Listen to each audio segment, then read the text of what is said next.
Welcome everybody to the 2019 Mountain West Football Championship pregame presser. We're under 24 hours here to kick.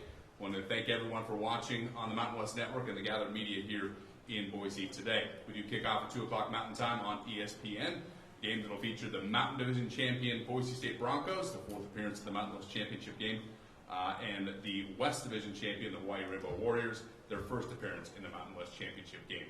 Our order of events here today: we will hear from the Commissioner of the Mountain West, Craig Thompson.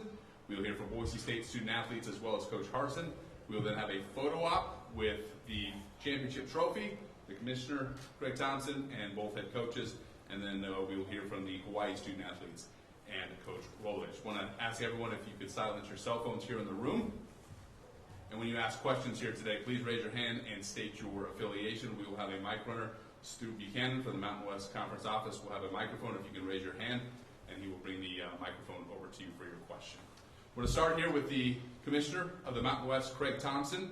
7th year of the event, Commissioner, and we have a mix of some of the old, Boise State, a staple in this game here as of late, and something of new with Hawaii in their first Mountain West Championship game. Yeah, you know, it's interesting reflecting. I think I said it last year as well, but to believe that this is the 7th championship game already, I remember vividly just starting a couple of years ago with the first. But it is fun to have a new team such as the West Division champion Hawaii in the game and experiencing. I had a cup of coffee with their AD this morning, very excited to be here, and a lot of excitement in the islands for the program, and certainly for Boise State. This is their 4th appearance, but nonetheless, this is the game you want to be in. And so I know that Coach Harsin and his group is ready to play and excited to be hosting again. And so it's going to be a fun game. I think that you know, you look around the country, there's so much that's still in play with bowl placement, with bowl selection. The very best news for the Mountain West Conference is we have 7 bowl-eligible teams, and we will place all 7 teams. I've said many times one of the most challenging issues for a commissioner is not to have a bowl-eligible team play and participated. So we'll get all 7 placed, and it's going to be a fun postseason for our league. Going to open things up to the gathered media for questions for the Commissioner. If you can raise your hand, and Stuart Buchanan will go ahead and bring around the mic for any questions that you might have. Commissioner, with the bowls, how difficult is that to get when you do have so many teams that have had great season and do have that many bowls? That's a tricky situation that I know you guys have been working on for weeks, months. We have, and you know, it's really interesting this year, and just about the time you think you have a handle on bowl placement, something unique and different happens, and this year is no exception. I think there's 20 plus 6 and 6 teams that will be placed, and there's, because of contracts that those conferences have with bowls, and consequently, where there are openings, there's going to be a pool of a lot of 6 and 6 and 7 and 5 teams, which is a challenge for a 11-win Boise State, for a 10-win Air Force, for a 9-win San Diego State to find a comparable opponent, either within or without of our system. As you know, we have 5 bowl contracts, so we're going to look for 2 bowls outside of our system. And you know, everything's still in play with all 10 conferences having championship games this year. There's a lot to be played starting tonight with the Pac-12 and the games tomorrow. Our first question down here, BJ. BJ Raines with the Idaho Press. And Craig, just 24 hours away from potentially a big day for the conference. Just how you feeling? And I don't know if in the last couple of days you talked anything's changed in terms of your feeling on where the conference sits, but it's just been a lot of back and forth. How excited are you, I guess, just to see it play out on the field and see what happens Sunday morning? You know, that you answered the question in part, the answer with your question, in that we'll see how things play out. And nobody has any control over this. There's going to be a very exciting game. We played earlier in the season, and you know, a highly competitive game, and that's going to trigger a lot of the movement and motion. But it's been a great year. So we have 9 wins against autonomous conference opponents. I hate that other word that they use, so other words. But the autonomy leagues, the impressive thing to me is that 8 of those 9 wins, 8 institutions are not ranked.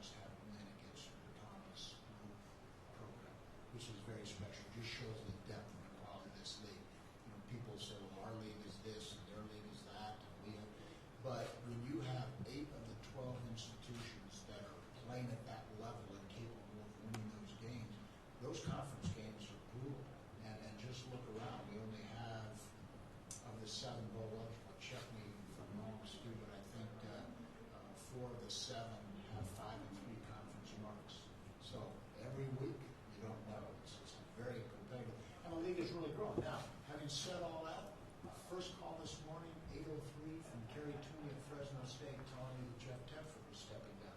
We heard the rumor last night, but he called officially this morning. So we'll have 4 new head coaches at a minimum in the Mountain West next year. What does that mean to the league? Good, bad, indifferent, sideways, forward? Our programs are at a level that we're very competitive. We're going to attract very quality opponents, but it's going to be a new look next year with 25% of the head coaches freshmen. And if you have a question for the commissioner, make sure you raise your hand. Stuart Buchanan will find you with the microphone. Dave? Dave Southern, The Athletic. Craig, Mike Resco has obviously been very open about politicking for his conference, and maybe a little bit less so on your part. Do you find that to be something that is necessary? And if maybe so, that it's less your style, why is that? Good question. Fair question. It's a bit of an apple to orange comparison, but I sit on the NCAA men's basketball selection committee. All the polls, all the metrics, all the garbling, it really comes down to 13 people in Grapevine, Texas. That's what I worry about. I think we've done a great job in messaging. We've talked about Boise State exhaustively and deservedly all year. We've had 4 calls with our conference monitors. We had one Wednesday, Stu. We pushed with them Air Force. I think Air Force should be in the top 25. 2 losses at Boise State and at Navy. And so I think our league is very strong, very competitive. You pull out the metrics, this team, that team, who won, who lost, etc. All great, sells interest, promotes the wonderful game of college football. But I'm worried about 13 people in Grapevine, and they'll do the deciphering, and they'll do the breakdown and comparative, and a potential one-loss team, and there's 3 people in conference championships from the group of 5 with 1 loss. All very good football teams, all very competitive, and I think they're going to have to. We'll see what happens tomorrow, but they're going to have to parse through that. And yes, I am not as vocal as that counterpart at the American Conference, but for 21 years. I've got 5 BCS/CFP bowls in our office. I think we do a great job in our messaging. They know about us. We don't have to get out there. I testified about the BCS in a playoff format over a decade ago. So we've been around a little bit and talking this through. I'm very comfortable with our positioning, and as far as us getting the value of Mountain West teams in front of the people that matter. Long answer. Short question. Jay Test, KTVB. You did kind of answer my question a little bit at the end there, but I guess just curious, what do you think of the perception right now, and why do you think that it appears they think more highly of the ACC, especially with some of the stuff that Mountain West teams have done in the non-con this year against Power 5 opponents? Yeah. I don't know that I necessarily agree that who they might be. Certainly they have a couple teams in the top 25. Basically, our year last year is what the American is doing this year. We had 3 teams in the AP final top 25. We had 2 teams in the CFP top 25. That's just about where the American is right now. So nobody said last year they're better, we're better. They're comparable leagues. I would love, and I know that Kurt's done a great job in future scheduling and play some games and crossover games against the American. We're 3-0 in bowl games against them. I think we're 500 in a regular season against them through time. But very competitive and comparable leagues. And I maybe I'm old school. But my style is more of let the record speak for itself. We will tell people our record, but we don't have to go out and do a lot of politicking. Again, this is really pretty simple when it gets down to it. There'll be 13 people. I don't know, do they get to Grapevine today or tomorrow for sure? They're probably watching games in some command center tomorrow in Texas. But they know, and they're the only 13 votes that matter. Craig, we asked you back in July at Media Days about the new TV deal, and what's the latest on that? How close are you? And I know it was maybe right around when you kind of wanted to get it finalized and announced. How close are you to that? Yeah, we're inching. I think we're fairly close. Dave, we have, I'll give you an example. We had a call with a potential partner yesterday, and we spent 45 minutes talking about name, image, likeness. Their concern is, what if we have to pay players to participate in a televised game? That's not the case today. It might be the case a year from now. California has a bill that's passed. And so it's that kind of a nuance and depth of conversation, I think, in terms of what we might be able to televise and how many games they're interested in and potential price points. We're getting pretty close on a lot of that, but there's some nuances that still need massaging. I said I thought it would be late in the fall, maybe a little bit behind, but we've exchanged a lot of paper, a lot of concepts with people, and so we're still trying to sort through all that. Close. Tom Scott, KTVB, KTRK in Boise. The likelihood is the crowd's going to be about 25,000 or less tomorrow because it's so hard to sell a stadium from scratch every time the Mountain West Championship game is played. Is there any way to have a contingency in season ticket packages for schools, or is it just is what it is? Well, we have talked about that, and certainly Boise State has hosted a number of them. Do we try to make it a checkbox part of the season ticket package, so when you buy it in August, you're already committing that you will buy that, which would then allow us, the day the site is determined, to go on sale to the general public instead of giving an opportunity for season ticket holders to have a few more days or one more week to make their mind up if they want to come or not. One of the things we talk about all the time, and as we mentioned the television contract, it's kind of a double-edged sword. It's very convenient and easy to stay home. The good news is it's on TV. The bad news is it's on TV, and you don't have to come to the game to follow it. And so, all athletic directors and all commissioners are in the mode of trying to get the game experience. You don't get that at home. When you're sitting on a couch by yourself or with your family, you don't experience the band and the smells and the noise and the camaraderie and all that. And so, we're still trying to sell the sizzle. You're missing something if you don't come to the game. But I get it. We've talked about as a league a neutral facility. The answer might be in the fact that if we're having not sold out games on campus, what would it be like in a neutral site in pick a city somewhere in the West? It's probably not going to work. And so, this is. The best scenario for our league right now is to play on a campus, and we had a 2-week notice this year. But again, it's we're asking them to give us 6 hours of their time and dollars from their pocket to be entertained and make a decision to come to the game. Any further questions for the commissioner? If there aren't any, we will take a short break here on the Mountain West Network, and we will be right back with the Boise State Broncos. Stephen, you're awfully quiet there. Got nothing? Jet lag, bro. Jet lag.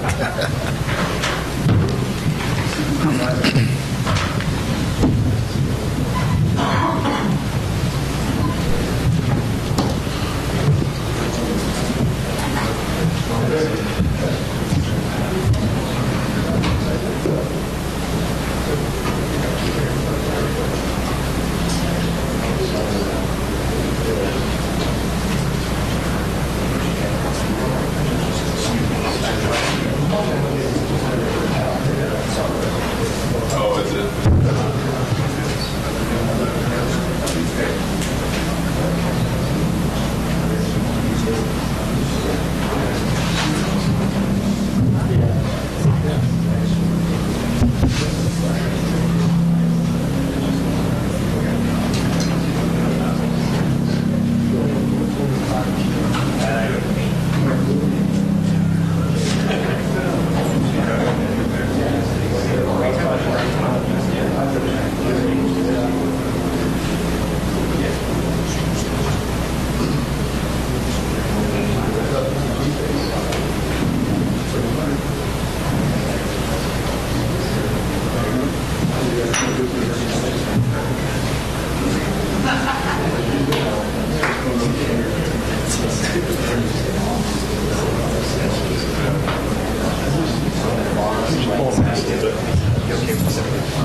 Welcome back. We are here with the Boise State Broncos, the Mountain Division champions for 2019. 11-1 on the season, 8-0 in the Mountain West, ranked number 19 in the latest college football playoff rankings. We are joined on stage here by Bryan Harsin, by senior quarterback Jaylon Henderson, and junior stud linebacker Curtis Weaver, the Mountain West Defensive Player of the Year. Coach, it seems like old hat. This has become a routine here in December in Boise, a championship game held on the blue. I know that's an opportunity that you guys cherish and certainly don't take for granted.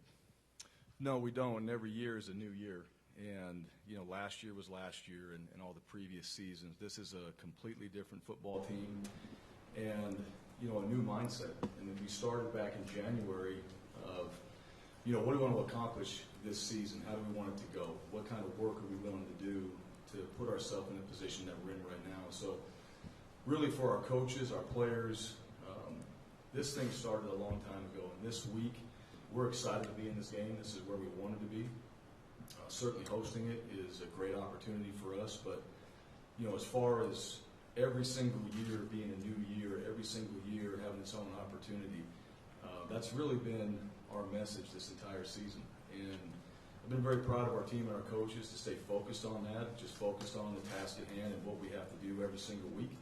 And this week it's about Hawaii, it's about playing at home, it's about an opportunity to play for a championship and a chance to win one. And we're excited about that, and our players have done a tremendous job of getting themselves ready to do that.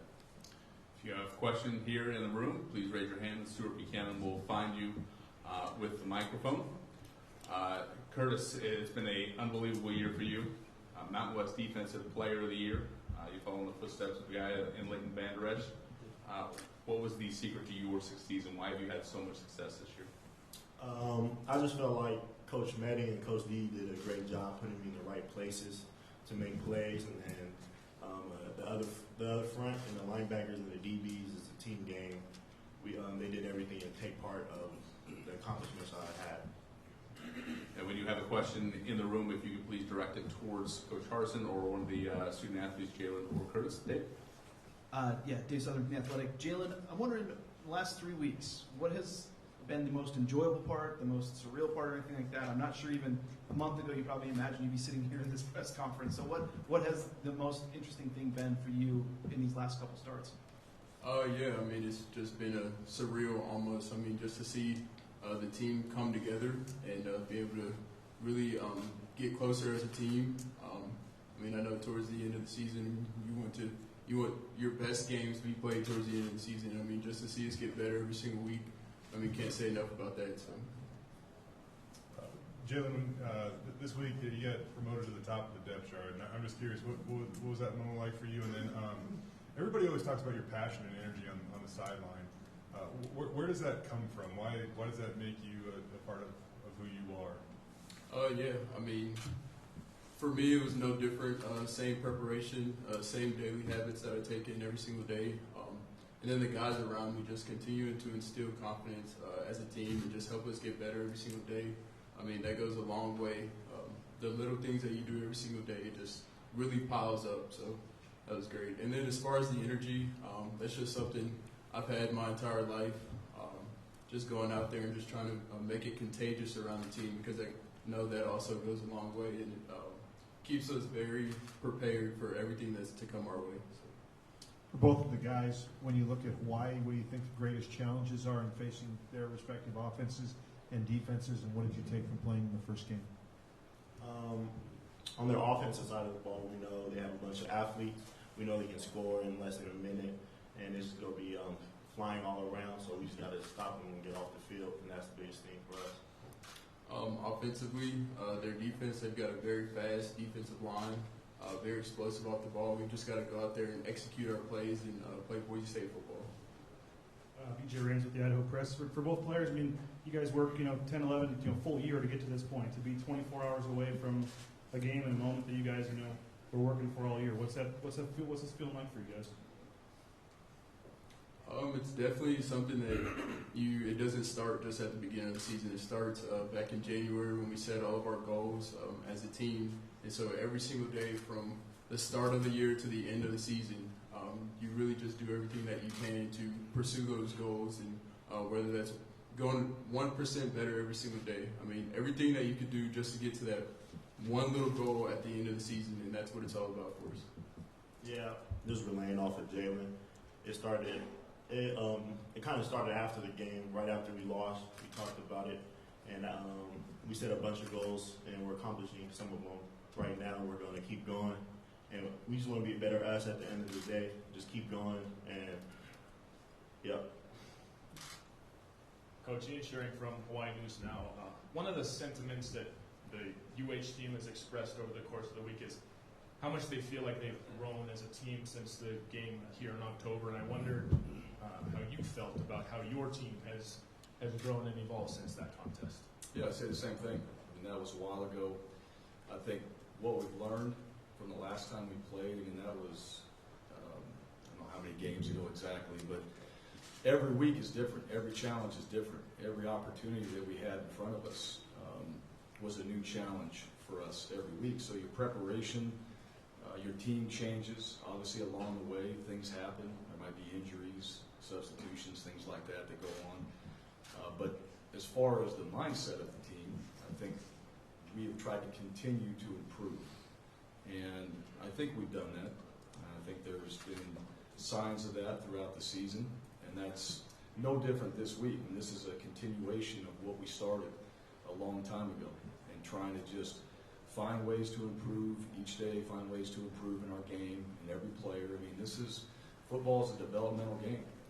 And every week you have a new challenge and new opportunities in front of you. So that really hasn't changed. But I've seen our guys attack that. I've seen our guys take on the challenges. I've seen our guys in the ups and downs of the season or in games and find ways to still come out on top. To me, that's what you're trying to accomplish, because you think about it, beginning of the year, you don't know what's going to happen. What you have in front of you is the guaranteed schedule. You don't know if you're going to play in a bowl game. You don't know if you're going to play in a championship. All you have are those games that are right in front of you. You start with the first one, and then you go on to the next one. And you learn from each one as the season goes on. And then every week, it's a lot of things that you hear a lot of players talk about, but is it actually happening? Are you actually doing it? And to me, I would say the majority of our team, those things have actually happened. And that's why we're sitting here today. Now, like I said, tomorrow's another opportunity, and we're playing a really good team, and I've got a chance to go back and watch those games, because after we played Hawaii, you don't watch what they're doing until you know who you're going to play. Now we've had a chance to do that, and certainly seen their growth and their team improve. And so, as the season goes on, that's why you have two teams that are playing in this game, because they've gotten better, and that's why we have the opportunity that we have, along with Hawaii. Bryan, I know we've asked you a lot about Jaylon recently, so I'm going to ask you about the other guy. Curtis came in this season, preseason defensive player of the year. Everyone knew that he was going to get a lot of attention from other teams, and he's still gone out and had his best season. So what's impressed you most about what he's done this season? Well, let me just say this. I know it was mentioned about Leighton Van Der Esch and having a defensive player of the year. It's outstanding. And Curtis didn't come into this season as an unknown. He's a guy that people knew about, and obviously in his game, that's part of his game, is his improvement, his ability to go out there and make plays. And when you play against somebody like that, there's going to be things that teams try to do. He's still out there making plays. He's still out there getting better. He's still out there improving. And these awards, where they come from and who votes on them and all those things like that. I mean, we're certainly excited about our guys, the attention that they've gotten from it. But you don't see all the work that goes in on Sunday and all the work these guys put in and what Curtis has put in from a Sunday practice to a Monday preparation to Tuesday and Wednesday and Thursday and all the things that he has to do and our guys do every single week to get themselves ready to go. So I'm more about that and the growth of guys on this football team and watching them and the maturity and their development happen throughout the season. And then certainly come game day, it's always exciting to watch guys go out there and make plays and make plays significantly like Curtis has done. And that's the part to me that is enjoyable about being a coach and being around players like that are driven and motivated. And it's not just Curtis, it's guys around him like you mentioned. And the elevation of that group on the defensive side of guys playing together and all 11 guys out there doing their job. So somewhere along the way, somebody on that side of the ball can make a play. And I'm excited about how Coach Smeding and our defensive staff have done this year too, under the circumstances that we started with last year, and how they've worked together with the group of guys on that side of the ball. So those things to me have been enjoyable to be around, and the type of people that we have on this football team and the defensive mentality that we have. I've enjoyed that. I'm looking forward to watch these guys go out there and play again tomorrow. Bryan, this is the fourth time you guys have hosted this since you've been here, and I'm just curious, how is this different from maybe a normal home game? I mean, do you build it up as this is the championship game, and how is it different than maybe also a little more purple out there, I suppose, on the facades and stuff? Well, yeah, there's certainly some different banners and things like that, which is exciting. And this is what you want to have at the end of the year. You'd like to have it at your home field. And so, the previous years, those have all been unique by themselves. And certainly this season, what our guys have been able to accomplish to get us to where we are right now, I'm proud of that. And I'm proud of our guys for the work they put in to get us here. And the number of times we've been in this, it really matters right now. And to me, that's really the focus, is right now, right here, and what we have in front of us and what we've been trying to accomplish this entire year to get into this game. And certainly want to go out there and finish strong, like we talked about a long time ago. But, it's not just another game. This is the opportunity you've been working for, to go play in this game as well, and then to have it back on the blue. That was something we talked about after the New Mexico game. We really hoped that we would have an opportunity to have another chance to play on the blue. We finished our season, one of the toughest schedules to finish our season on the road against a really good Utah State team and a really tough Colorado State team on a short week. And, that in itself, those two games, just the focus and preparation it took to do that back-to-back to get us here, certainly was a challenge in itself. And now the opportunity to be back at home and on the blue and playing for a championship, those are the opportunities you work for. Any further questions here in the room? If not, that'll conclude our Boise State session. Curtis, Jaylon, Coach Harsin, good luck tomorrow. All right, thank you. Go Broncos. Thank you. We will have a photo opportunity with Coach Harsin and Coach Rolovich and the commissioner and the championship trophy upon Coach Rolovich's arrival. Until then, we'll take a quick break.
All right, welcome back. Joined on stage by the Hawai'i Rainbow Warriors. 9-4 on the year, 5-3 in the Mountain West, first ever Mountain West championship game. Coach Nick Rolovich, quarterback Cole McDonald, and Solomon Matautia, defensive standout for the Hawai'i Rainbow Warriors. Let's start with Coach. First time here, and in talking to you guys all week, they identified when they left your Boise earlier in the year that they said, we will be back here, and they've made that happen. That has to be pretty satisfying as a coach. Well, it was a little bit surprised to hear it so soon after the game, and before we were in the locker room, a couple of them came up to me and said, "I'm going to get back here for the game." I said, "We got a long way to go," but they made a plan right then, and it's an honor to be in the game. It's an honor to play against Boise. They've been the beaming light of success in this conference and the WAC and before that. So to be able to be here and play this game and have this opportunity for our kids is big for our program, our state. I'm very thankful for the kids that we have on our team. They've got a great mentality, and obviously the assistant coaches, the support staff, everyone's kind of stepped up to get us to this level. If you have questions in the room, please raise your hand. We'll find you with the microphone. Solomon, you guys on the defensive side of the ball gave up a bunch of points here in the last trip, but you guys have been so much better since, especially in the last two conference games that got you to this point. What's been the difference? I think the difference has been just playing assignment sound, being better tacklers, and I think we have great coaches and a great leadership on the team, and just rallying each other to be better every day. Coach Rolovich, Bob Beeler from Boise State Radio. Just wanted to know, everybody says that you guys have improved a lot since leaving here. That's what we've heard. So where do you think your team has improved the most in the last 6 or 7 games? Well, I think the most obvious is on the defensive side of the ball. Holding a couple teams to just a touchdown, or the San Diego State game, UNLV. We won those games on defense, and that hadn't happened this year yet. So I think it happened at a great time. Even when the defense was struggling somewhat with points and yards, there wasn't any pointing the fingers on this team or the staff. And credit to the defensive players and staff because they kept grinding, kept working it out. Also seeing an improvement or even a confidence in our running game that I think has helped us. BJ Rains with the Idaho Press. You guys, last time you were here was a record crowd for the stadium, biggest crowd they've ever had here. What was just your experience playing here? How loud was it? Was it tough at all? I think they've had more false starts on opposing teams last few years than anywhere else in the country. Who do you want to answer? If you don't mind, Coach, and maybe Cole. I think it was an unbelievable crowd. I think what's happened to this city. I mean, just when I came, just from my personal experience, the way this community is so involved in game day, not only during game day, but even walking around on the streets. It's really a great college football atmosphere, and I think it's definitely well earned by this place. And it's even though we lost the game and we're supposed to be enemies, it is a good thing for college football, and it's a good thing for the conference to have that kind of enthusiasm in this town. Great job with the stadium as far as just environment on game day. I thought that was. I hope we're more prepared for that this time around, but I think it's a credit to all the players and coaches that have come through this program, and all the rises of levels and conferences and all that. It's something pretty cool you guys got up here. John Worcester, Idaho Press. Solomon, last time you guys were here, the defense gave up 59. Has that number kind of stuck with you this week or served as motivation as you prepare for this game? Yes, it has. We just think that we just feel like the better we practice is going to translate to the field, and so we know that they're a very tricky team to play against, and we know they have great running backs, great receivers, just all around great on offense, and so we just got to come off assignment sound, and hopefully we won't put up 59 points again. We just trust that offense will do their part, and we'll do our best. Cole, Day Southern from The Athletic. I'm wondering how, with the way the offense has kind of evolved, and Nick kind of mentioned with running the ball and obviously mixing in another quarterback, how have you kind of seen the offense evolve, and how have you taken it to when another quarterback's in there? I'm sure you want to get in, but what's it been like for you? It's been awesome just to see the growth of the team and of the offense in its itself, you know, the coaching staff has just been awesome schematically, just teaching us the concepts, executing them on the field, and game time, you know, going out there and running it. You talk about two quarterback situation, you know, whoever's out there, we're gonna do really good, and we have that weird synopsis of, you know, having Shevin and myself.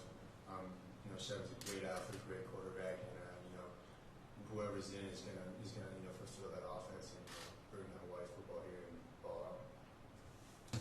JTS KTVB. Cole, what's it just like to be playing this week and preparing this week? I mean, it's kind of like, you know, in high school we make a deep football run. You know, a bunch of your guys, your buddies are already off, but you're still playing. So like, what's the feeling like for you guys to be playing this week?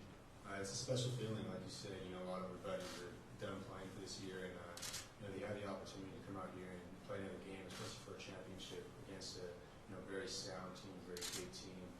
It's, you know, it's silver lining. You know, it's anything and everything you'd ask for.